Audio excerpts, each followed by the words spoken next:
नमस्कार मित्रों, मैं श्वेता मिश्रा आप सभी का स्वागत करती हूँ आपके अपने चैनल डिवाइन ब्लिस में। आज मैं आप सभी को धनतेरस पर्व के उपलक्ष्य में उस पौराणिक कथा को सुनाने जा रही हूँ जिसे सुनने मात्र से ही माँ लक्ष्मी का घर में वास होता है।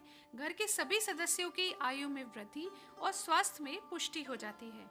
साथ ही कथा को सुनने मात्र से ही सभी प्रकार की अनहोनियां भी टल जाती हैं। इसलिए इस 5 दिवसीय त्योहार पर इस कथा को सुनना अत्यंत आवश्यक माना गया है। मित्रों, धनतेरस का त्योहार कार्तिक कृष्ण त्रयोदशी को मनाया जाता है। इस दिन लक्ष्मी जी और धनवंतरी देवता की पूजा की जाती है। इस पर्व को धन त्रयोदशी भी कहा जाता है। धनतेरस का पर्व आयुर्वेद के देवता के जन्मदिन के रूप में भी मनाया जाता है। धनतेरस पर दिवाली के 2 दिन पहले मनाया जाता है। मित्रों, लक्ष्मी जी एवं धनवंतरी दोनों का जन्म समुद्र मंथन से हुआ था। इस दिन इनके साथ कुबेर देवता और यमराज की भी पूजा की जाती है। कहा जाता है कि इस दिन दक्षिण दिशा में दीप दान करने से अकाल मृत्यु के योग भी समाप्त हो जाते हैं।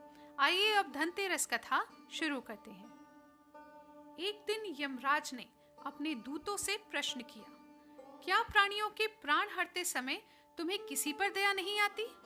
यमदूत सोच में पड़कर बोले, नहीं महाराज, हम तो आपकी आज्ञा का पालन करते हैं, हमें दया भाव से क्या मतलब? यमराज ने सोचा कि शायद ये ऐसा संकोचवश कह रहे हैं, अतः उन्हें निर्भय करते हुए वे बोले, संकोच मत करो, कभी भी यदि तुम्हारा मन पसीजा हो तो निडर होकर कहो।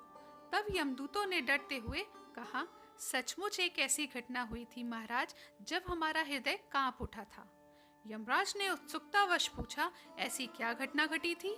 दूतों ने कहा, महाराज, हंस नाम का एक राजा एक दिन शिकार के लिए गया। वह जंगल में अपने साथियों से बिछड़कर भटक गया और दूसरे दिन राज्य की सीमा में किसी दूसरे राज्य में चला गया। फिर वहां के राजा ने, जिनका नाम राजा हेमा था, उन्होंने उनका बड़ा आदर सत्कार किया। उसी दिन राजा हेमा की पत्नी ने एक पुत्र को भी जन्म दिया। ज्योतिषियों ने नक्षत्र गणना करके बताया कि यह बालक विवाह के 4 दिन बाद मर जाएगा। राजा के आदेश से उस बालक को यमुना के तट पर एक गुफा में ब्रह्मचारी के रूप में रखा गया। उस तक स्त्रियों की छाया भी नहीं पहुंचने दी गई, किंतु विधि का विधान तो अडिग होता है। समय बीतता गया। संयोग से एक दिन राजा हंस की युवा बेटी यमुना के तट पर निकल गई।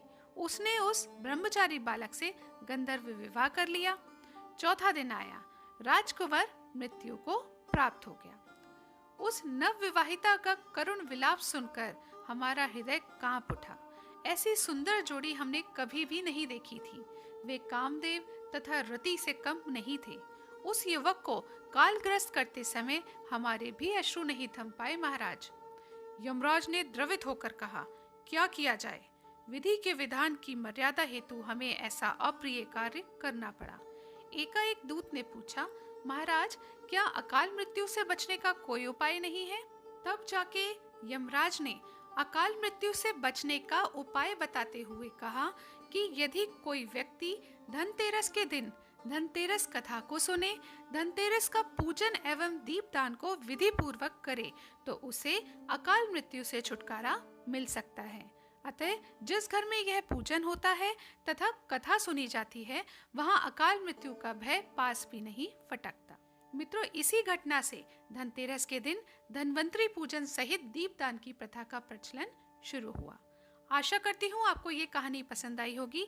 यदि पसंद आए तो इस वीडियो को लाइक करें, शेयर करें व चैनल को सब्सक्राइब करें। अगले वीडियो में हम जानेंगे कि धनतेरस के दिन हमें क्या क्या दान करना चाहिए और क्या क्या दान नहीं करना चाहिए।